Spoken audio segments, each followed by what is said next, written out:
Good morning and welcome to another episode of Brand Designs, where we're here today with Patrick Dudley-Williams and Nathan Lomax from Reef and Quickfire Digital to talk a little bit more around about the world of owning your own brand and that kind of stuff. So Patrick, good morning, how are you? I'm really well. Very nice to see you guys again, and look forward to it. Fantastic. It's good to see you. So I suppose the bit we always start off with is really simple. Tell us a little bit about Reef and tell us a little bit about where you are in your kind of journey today. Okay, the big questions first. I mean, I could go on for hours about that, but let's go. So Reef is a menswear brand. We're a company that started out selling printed silk ties online and then through our store. The business was started in 2013 and has grown pretty much organically since that stage. I started the business, I had previously worked in the city and I was made redundant. I had a very bad day at the end of November 2012 and I was made redundant, and it just happened to be 2 days before my wife gave birth to twins. And I had just bought a house, sort of stretched myself, and I just found myself in that position of going, oh, right, this is all got a bit serious. And I then, to make things worse, made the decision that I wasn't going to go back into finance and that I was going to start a business selling probably the world's most unpopular item of clothing. My wife looked at me quite strangely, but she sort of knew that this decision had been made in my head and I was going to go and do this. And I just started rolling. I had boxes of ties in my shed in the garden.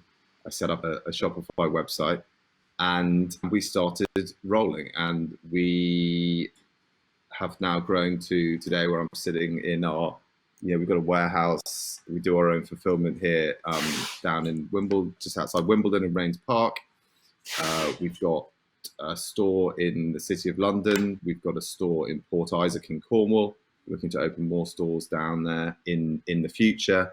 But the majority of our business remains online. And as we've grown, from the beginning of our business, we've always been very focused on sustainability. So we've been partnered with a marine charity called the Blue Marine Foundation since 2014, back when absolutely nobody cared about what was going on in the ocean. They were a tiny outfit, and this was well before, 3 or 4 years before David Attenborough had shown us a whale eating a bucket.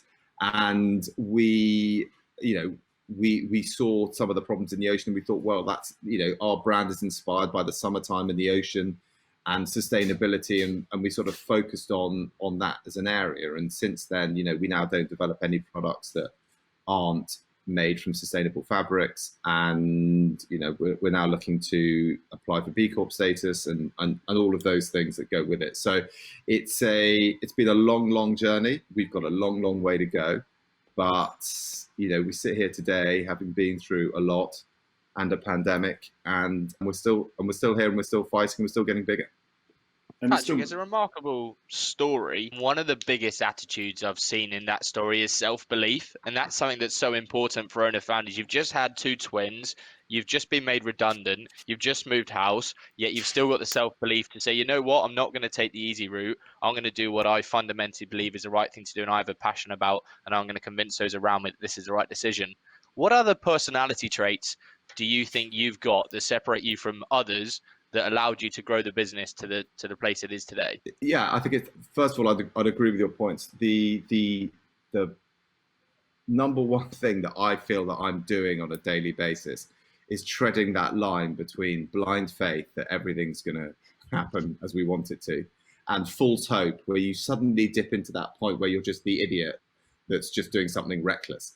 And it's a very difficult line mentally in your head to tread, because there are, you see lots of people that do stupid things in their life and waste all their money and lose it all, and you just think, oh, I really hope I'm not one of those people. So there is a certain amount of self-doubt that goes with it. I suppose I'm one of those people that didn't really know what I was good at until much later in life.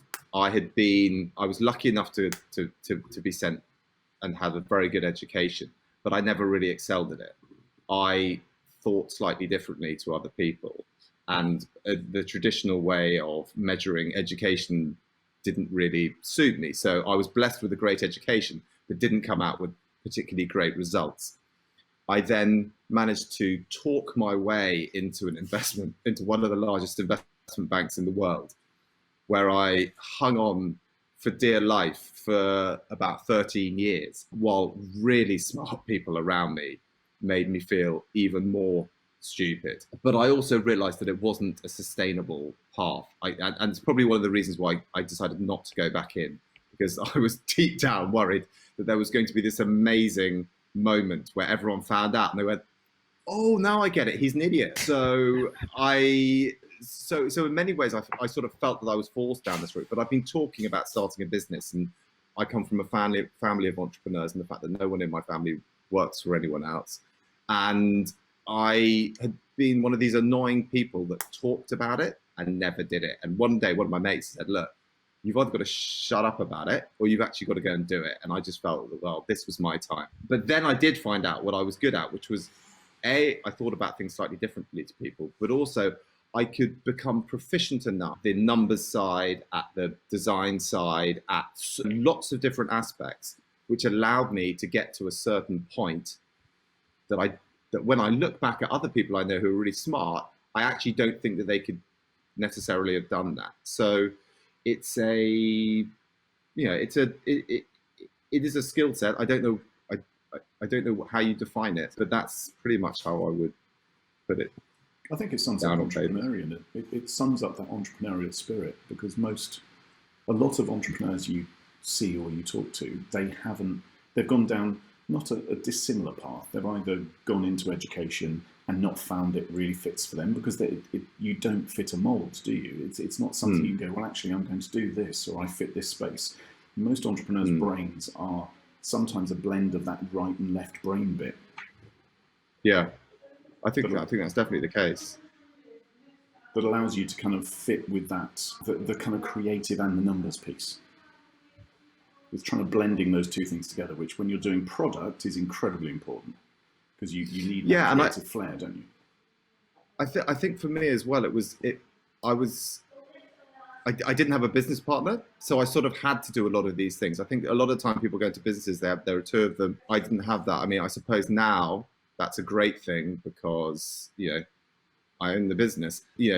I'm nervous about, you lose half your business day one when you start it with someone else. So, but it also meant that I lived a lot of it on my own, and I had to, and when you start these businesses, you spend years doing this on your own, and it's very easy to look at it now with people around and stuff. But I was in the middle of the night putting ties in boxes and sending them to people, with 3 children and a mortgage and all of these things, and it was insane looking back on it now. And and I'd given up a good career. Investment banking is something that people strive to get to, and I had given it all up to do this. So it was sort of a slightly extraordinary thing, but it was absolutely hardwired into me that this is what I had to do, and it still is. Patrick, I'm interested. Most people are driven by fear of loss or fear of failure, and actually it seems like you might be driven by something else. What is it that really drives you and gets you up in the morning and makes you want to come to work and grow the business? My wife describes me as just insanely optimistic. So I have absolute confidence that we will grow this into a huge business, and it'll be very successful. And that's my sort of dream about it. I want this thing to grow into something amazing. I want people to look back and go, wow, that guy just built something incredible. And not because I do this for sort of acceptance from other people, but I just love it. It's just what I want to do. I just want to build. Yeah, I just want to build a great big clothing brand, and for people to enjoy it and for people to like it, it would be nice if financially, it helped me out down the line. But at the moment, we just roll everything back up, and we just keep trying to get bigger. And I don't spend a lot of time thinking about why we do it or why I want to do it, because we're now at a stage where it's a thing and it's getting bigger, and we're going through the processes. But I think I don't think you need a reason sometimes. You just know you're a round peg in a round hole. And I spent so long as a square peg that it just feels right. There are times where it must be lonely. We talk about loneliness a lot here as single owner founders, not ourselves, because I'm very lucky, and Nathan, we both have two co-founders around us.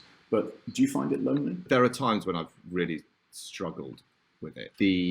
When it was smaller, and when I suppose businesses like this, in the stages we're going through, they sort of double in size every year, let's say. So it's a bit like Who Wants to Be a Millionaire, in the fact that suddenly the numbers start getting bigger, quicker. And as the one person in charge, you're left with dealing with those numbers. And you also are left with, if things go wrong, dealing with those debts. You won't find finance, unless you go and sell equity and stuff like that. You won't get debt without having to put a personal guarantee on it. So that leaves you quite exposed, and it's probably the main reason why we went and raised money last year in the crowdfunding, because it got to a point where I was just going, it's actually uncomfortable doing it. But look, there are times when, it's not a straight line by any stretch of the imagination. And there are times when I have sat there thinking, is this just a purely selfish exercise on my point? And if it all goes wrong, it's going to, what am I going to be leaving? What am I going to be creating here other than just a huge mess? And you do struggle with that. And when you sit there with kids and you sit there and you're playing with the kids on a Sunday, you're just like, am I doing the right thing for them? Yeah. Am I, I think if you're starting a business like this, it's useful to have a partner, because I think you do spur each other on. And if you're not insanely optimistic like me, then, you will get down about it sometimes, because if it was that easy, everyone would do it. And let me tell you, there are a lot of people trying it now, and only some of them will make it. And it will be the people that, really want it. So look, you can't dress it up. It is tough. There are really dark moments where, nights that you haven't slept, going, I don't know how we're going to get through this next month, but you always do.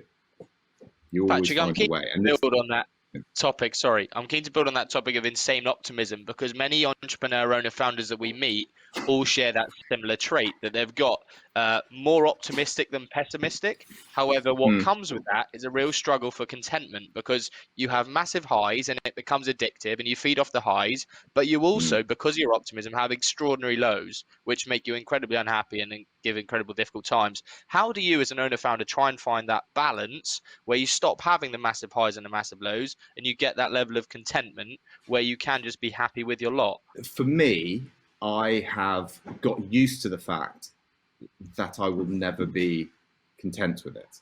So I know that that's a constant.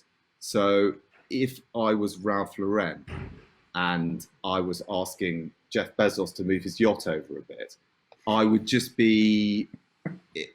still be frustrated by it all. And I think that once you understand that you can live with it and go, okay, well, I'm never going to be happy. I'm just that type of guy. If you are going to be happy all the time, you're never going to get there. So it's kind of, you sort of balance it and go, well, I can't get that unless I have that.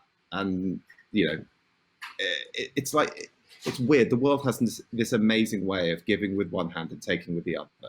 And they're a bit like economies. They've got a very good way, if they're inefficient, of righting themselves.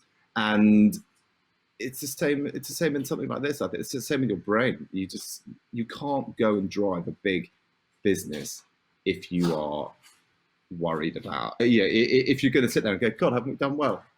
It's great, isn't it? Because it doesn't work like that. The constant drive for the next flag, the next goal, the next thing is it? Because I know from your side, when I first met you, it was literally ties and a few other kind of belts and a few bits and pieces. And now the range, the product mix continues to grow, continues to develop into, polo shirts, now glasses, hats, caps, the whole kind of mix. Is that part of how you satisfy that next step rather than, I'm going to go and start? Because we talked to owner founders that go, oh, I'm quite happy with this one and this one's doing rather well. I'm going to go and build another business on the side, and they've got like 4 or 5 bubbling around. Is it product for you and stores, or what kind of goal? I don't think I could mentally have space for another business. I mean, we have other sort of creative angles and stuff, which we have our own podcast, which we've started, and that's sort of just a sort of fun thing that we do. But that's more of a branding exercise and people getting to know what we do. But yeah, we're always going to grow the product range because we want to be a full menswear brand, and I'd say we're probably there, and we're now just adding things, and every season we're going to add more, and look, we want to grow. I would say, what's the point in starting another business when this business has got so far to go and we know that it's good? So why don't we just put all our focus in this and get it going? So yeah, I mean, I'm not running out of things to do, that's for sure. So there's always going to be new products. We've got the idea of doing. We get huge demand from people for women's wear, which we haven't done yet, but we will do it at some stage. I'm a huge believer in physical retail, and we will open more stores. We'll probably, whether or not London's a place that we're going to do that, I think we'll probably do a lot more stuff in the West Country. And look, I always think that there should be something exciting on the horizon when you run a business like this, whether it's opening a new store or new products or newness. I think is the only thing that beats discounting. So for me, there should always be something new to keep customers excited, but there should also always be stuff to keep us and our staff excited. Patrick, you mentioned earlier about brands with purpose and your focus on Blue Marine, and actually you were early to this model. However, there's a real buzz in the industry at the moment about everyone doing something with purpose. Do you get frustrated by that actually the authenticity of doing it for all the right reasons is gone, and actually many people seem to be doing it now because they have to rather than because they genuinely want to make a difference to the world? I think as a person that really believes in sustainability, I 100% think it's good that people are getting involved with it. I would be a complete hypocrite if I didn't say that. I think that there are a lot of brands that go, oh, we think that you care, so now we care. But for years we didn't care. And I think that's personally just a really bad look. I mean, I see examples of greenwashing amongst competitors that are shameful. And, if they weren't bigger than me with, access to lawyers, I would seriously call them out on it, because some of the, oh, guess what? Oh, aren't we doing so well because our packaging that we send you this stuff in is recyclable, and that's it. And they have a page on their website about sustainability. And you're like, yeah, but what about the products, guys? What about the footprint? What about all of these things that we spend ages doing? We don't let one piece of plastic go out of this building that isn't recycled. We don't make any new products that aren't made from sustainable fabric. There are base levels that we just won't go past, and it does irritate me that that brands just like, oh well, we think you might care, and it's sort of why we don't get involved in a lot of these. This month we care about this month we care about that, this month we care. I think we just go, look, we've cared a lot since we started, and we've put our money where our mouth is. And one of the greatest moments for us was when we spotted David Attenborough wearing one of our ties, and you're like, wow, you don't get much bigger endorsement that you're doing things right than when that complete hero ends up Wimbledon with your tie on. I was just like, wow, that's amazing. And the story fits as well. It's not just that he's wearing one of your branded ties, but it's a tie. I believe it was the tie that is actually linked to the Marine Foundation as well. Yeah, isn't it? Yeah. So it was all tied together. One thing I just want to kind of pick up on a little bit is something which you're quite passionate about, also helping other brands in the fashion industry, not necessarily scale, but have some kind of solidity. Because when we first met, you were part of the Rise element of the Fashion and Textile Association, weren't you? Is that something you're still involved with and kind of still very passionate about?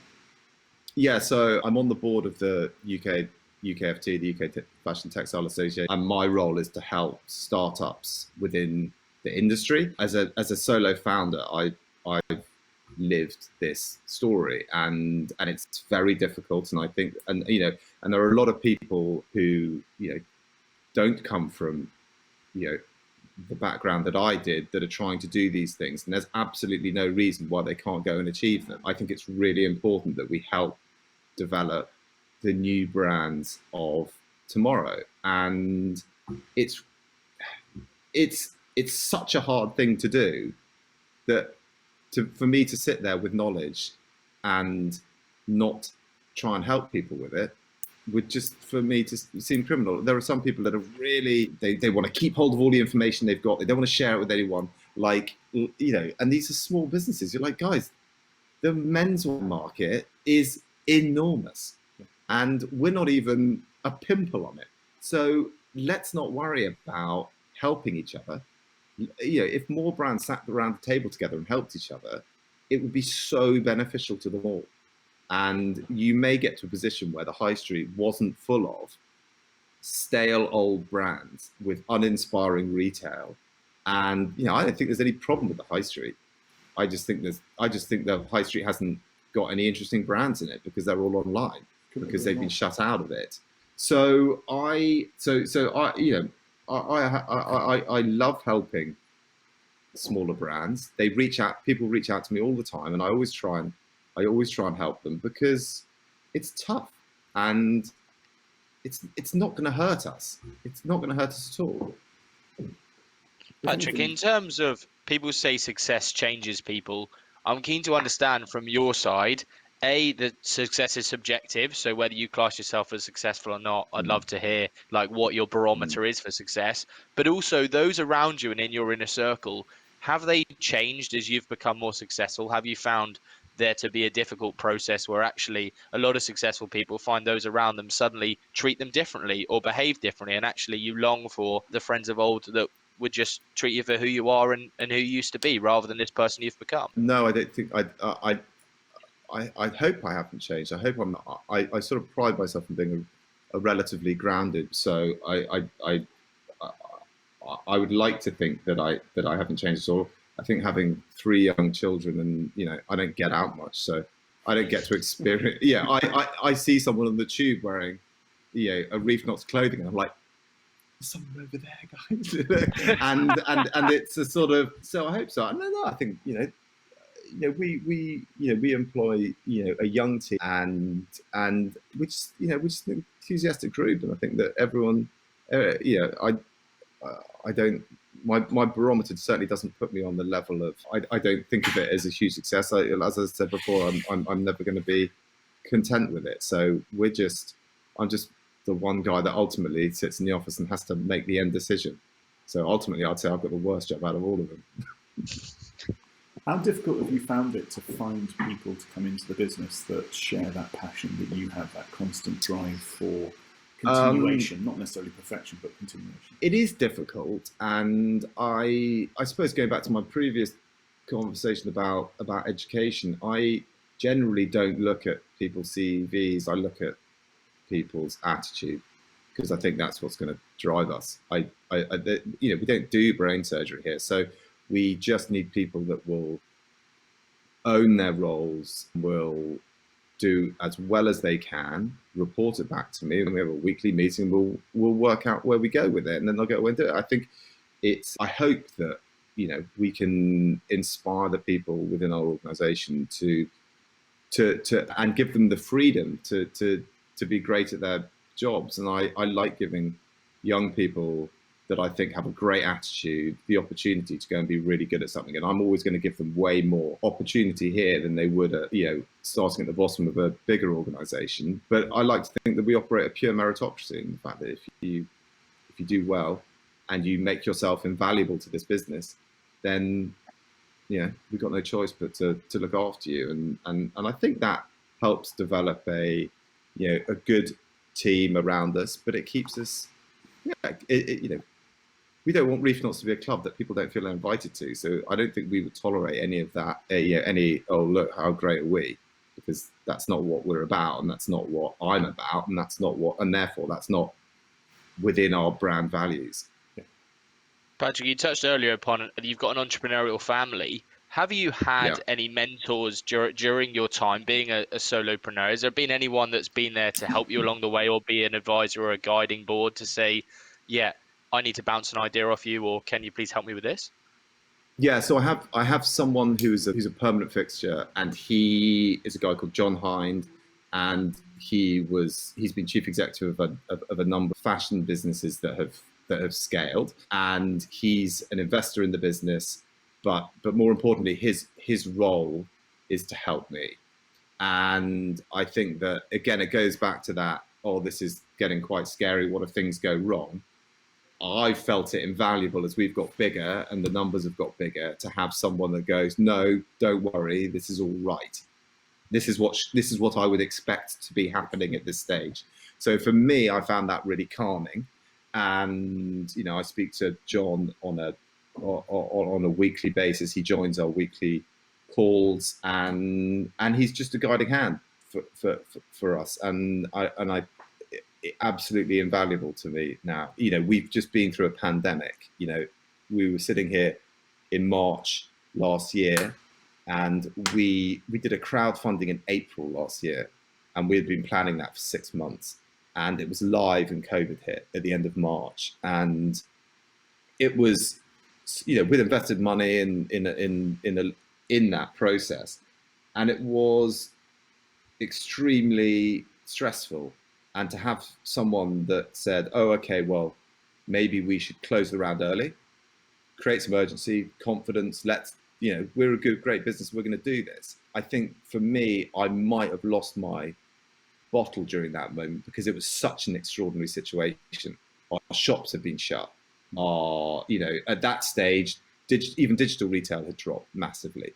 And it was, you do need some of those people that can give you a bit of a push sometimes, and but also calm you down a bit and go, this is fine, don't worry if the number's not great this month. And it forces me to have a discipline of going through all the numbers and making sure everything's right, keeping on top of every cost.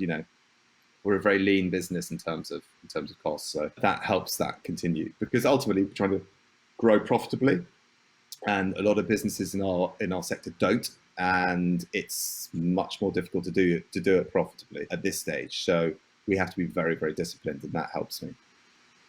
There are those brands that often, just to talk about the investment side for a couple of seconds, because I'm really fascinated by that. We're trying to grow as a profitable business, because actually in the recent 5-10 years, lots of brands have almost done the opposite. They're not actually looking to make a profit, they're just looking to become the next whether that's a tech unicorn or a retail unicorn, it doesn't really matter. But what's your kind of thoughts on that balance between that investment journey and that constant chase for the next round? I don't really buy into it. Look, we went down the crowdfunding route because it fitted with us in the fact that loads of our customers love us. We get asked about, can I invest? I got an email this morning from a customer that says, can I invest in your business? And I love that. And I just thought, well, then, when we're going to raise money, then those are the people that we're going to do it with. We don't have any big investors in that process at all. So it was, we don't have a next round pencil. We are looking to double the business this year and do it profitably. and we will continue to do that because I think it's we keep hold of a lot of that.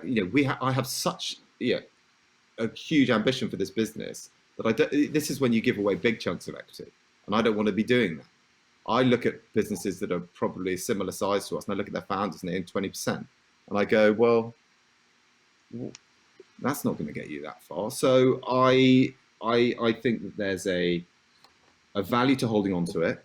There's a discipline that comes with it. I think a lot of people walk around having raised money like they've done something, and they haven't done anything. They haven't grown a business, and that's a very different skill set. I know loads of people that works in investment banking that could raise you a lot of money, but ultimately I become an employee of someone again because I'm very responsible to them. But also, again, there comes added pressure with that. I'd rather build a business profitably. It might be a bit slower, but ultimately, I've seen people that don't grow as fast as us that have raised money. So lots of people just think you have to do that.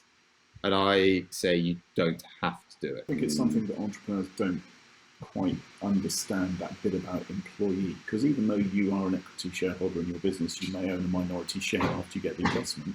You're absolutely right. Yeah. You're now beholden to those shareholders to a degree where they can legally push you out. They can replace you effectively. So you do become an employee. So if you're a true entrepreneur and you want to drive your own business and cut your own path, that square hole, kind of square peg kind of mentality, then that is a real dilemma, isn't it? In terms of, do I get investment to grow, or what does that do to my kind of structure that I could effectively just become an employee, and am I happy with that?